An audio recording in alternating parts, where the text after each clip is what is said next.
The world is filled with incredible and unique locations, whether it's the tallest mountains or the deepest sea. These places never fail to impress us, but there are a few locations hidden around the world that are a bit different than that. Not only are they uniquely impressive, but they all possess some extraordinary characteristic that makes it appear as if such locations shouldn't be allowed to exist in the natural world.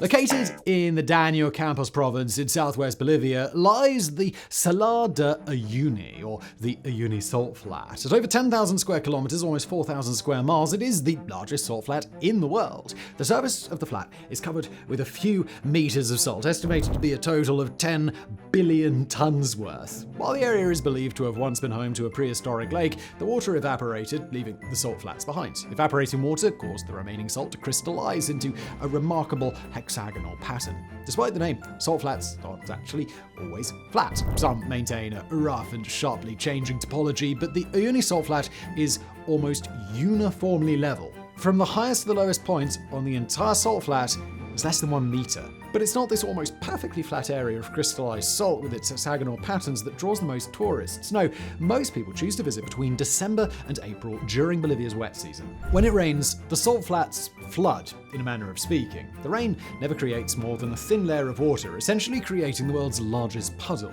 But more importantly, during the wet season, the Uyuni salt flats becomes the world's largest mirror. This turns the salt flat into a one-of-a-kind location where visitors can take an incredible photo of themselves walking across this giant natural mirror, making it appear as if they're walking on clouds. Even the most amateur photographer is sure to be able to take amazing and surreal pictures at this unbelievable location. But since the dry salt flats are an impressive sight as well, you may want to visit the tail end of the wet season as well to get the best of both worlds. Just before we continue with today's video, I do want to say that if you are as passionate about our planet as I am, then you are in for a treat today. Stick around until the end because I've got a recommendation from our friends over at Planet Wild that you won't want to miss. Before we get into that, check out this breathtaking footage from their recent missions. Planet Wild is a global community of people who believe in giving back to Mother Nature. They're on a mission to protect endangered species, clean up our oceans, and restore our precious forests. And guess what? You could join that incredible journey. I'll tell you more about them later, but for now, back to today's video.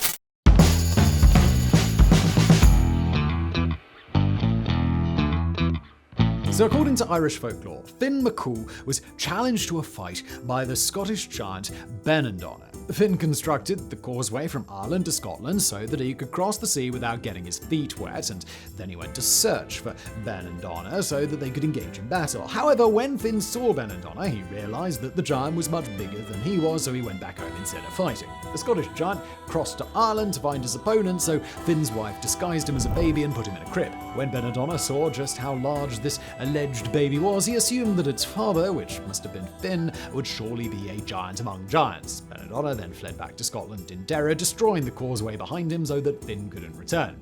Now, obviously, that is just a legend, and it doesn't even make sense. If Finn built the Causeway in the first place, why wouldn't Benandonna think that he could just build a new one? Now, regardless, the Giant's Causeway in County Antrim on the coast of Northern Ireland certainly looks like it was a man-made structure. It is made up of roughly 40,000 interlocking basalt columns. These columns are usually described as hexagonal, which is generally true, though they range from having anywhere from 4 to 8 sides. These columns form a series of stepping stones, with the highest reaching 12 meters or about 40 feet above the sea. The steps descend downward toward the water before disappearing beneath the surface. While the story of Finn certainly provides a McCool explanation for how this formation came into existence, sorry about the pun, it actually is the result of basalt lava flows that came into contact with the chalk bed, forming a basalt plateau. The basalt quickly cooled, which caused it to contract, cracking the once solid structure into the tens of thousands of pillars that exist today. These basalt formations are extremely rare, but Giant's Causeway isn't actually unique. In fact, there's another nearly identical formation known as Fingal's Cave in Scotland, directly across the sea from Giant's Causeway. While both were caused by the same volcanic activity, their similar physical features and impression of being man-made structures likely aided in the creation of the legend.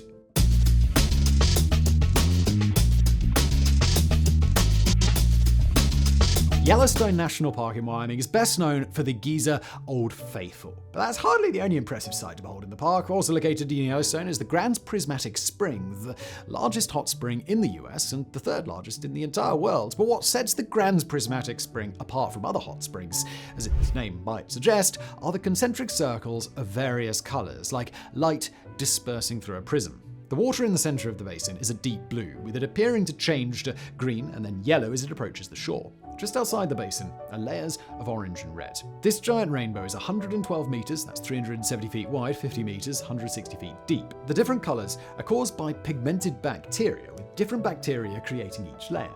As temperature decreases from one ring to the next, the type of bacteria that are able to thrive under those conditions change, creating that prism-like effect. The water at the center of the hot spring is so hot, with temperatures reaching as high as 87 degrees Celsius or 189 Fahrenheit, that it is completely sterile. This causes the central one to be free of bacteria and remain its natural blue color.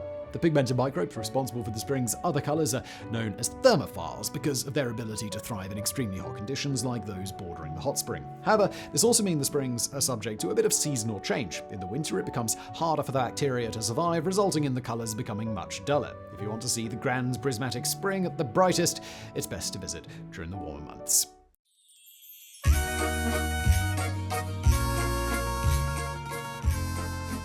Nika in Chihuahua in Mexico is home to the Nika mine, a lead, zinc, and silver mine. In 1910, workers in the mine discovered a chamber beneath the mines. This cavern was called the Cave of the Swords. The cave's 104 meters long, 1,400 cubic meters in volume, and was immediately remarkable for being filled with a large number of impressive gypsum crystals that had grown to a meter long.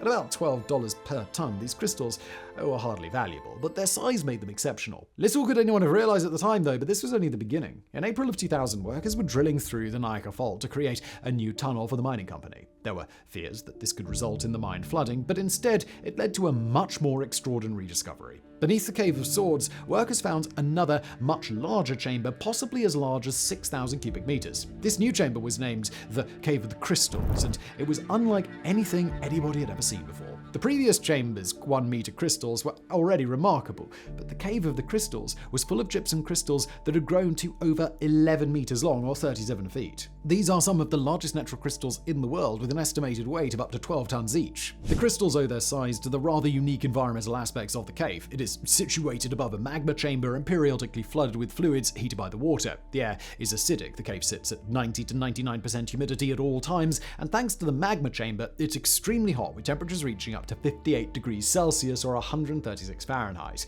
That's comparable to the record highs in Death Valley, except nobody would be able to say, well, at least it's a dry heat. Unfortunately, this particular cavern isn't somewhere that you can visit yourself. Not only is the only entrance to the Cave of the Crystals through the mines owned by Industrias Pinollas Mining Company, it simply wouldn't be safe to go wandering around inside anyway. Because of the low air quality and high temperatures, nobody is allowed inside the cave for more than 10 minutes at a time without proper protective gear. But even with protective gear, the atmosphere is still extremely inhospitable, especially because of the high temperatures. Between that and the fact that the cave was flooded again in 2015, it remains largely unexplored. However, you can still find amazing pictures of scientists examining the cave while walking across its massive crystals.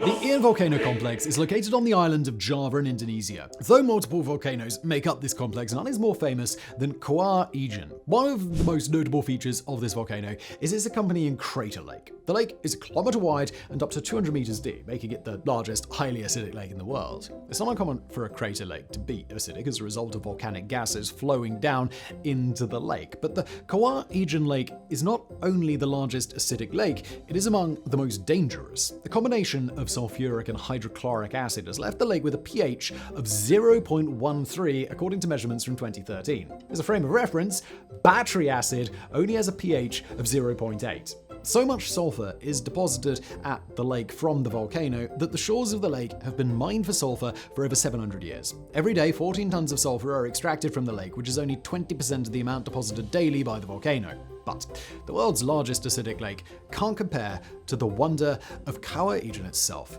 At first glance, it looks like your typical volcano. It's just a big mountain with a hole at the top that's constantly releasing massive amounts of gas. You could walk right past it every day for your entire life and never know that there was anything special about it.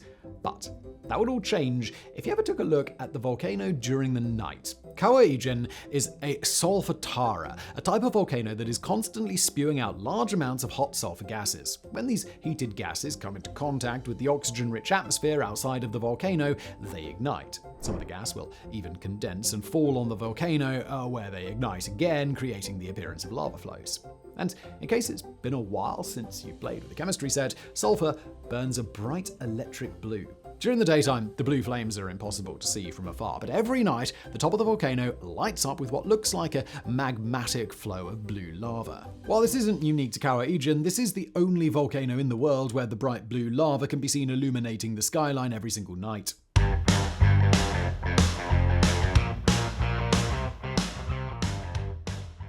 Today's final entry is perhaps the most mundane object, but it's also the one that looks most like it shouldn't exist. Kaki is Finnish for strange rock, and this particular strange rock is located in the forest in Ruokolahti in Finland. Kaki is what's known as a balancing rock. These are naturally occurring geological formations that result in one rock appearing to be precariously balanced on another smaller rock. And that's exactly why Kaki looks like it shouldn't exist. The 7-meter or 23-foot rock has a very small footprint atop the rock on which it balances. It appears as if the slightest nudge will make it fall over, but of course it doesn't. There are an abundance of pictures online of people attempting to topple the rock. It looks like it should be very easy to do, but no human could ever be strong enough to budge such a massive boulder. There are estimates that the rock weighs as much as 500 tons, though this is difficult to verify. According to legend, the rock was either placed there by a giant or it landed there when giants and trolls were throwing rocks at each other. Well, that obviously is not true. The rock is believed to have been there for thousands of years. There are several ways for formations of balancing rocks like this to form,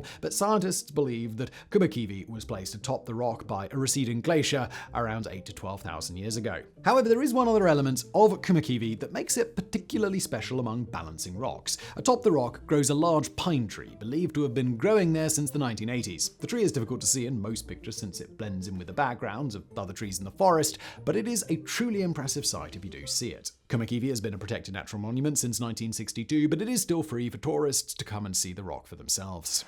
So, as promised, I just want to take a moment at the end of today's video to tell you about Planet Wild, an environmental protection organization that's making a real impact where it matters most. What sets them apart is that they don't just highlight the problems that we all know are there, they provide transparent, educational, and entertaining videos that showcase the restoration work that they're doing, that inspire you to believe that together we can restore our beautiful planet.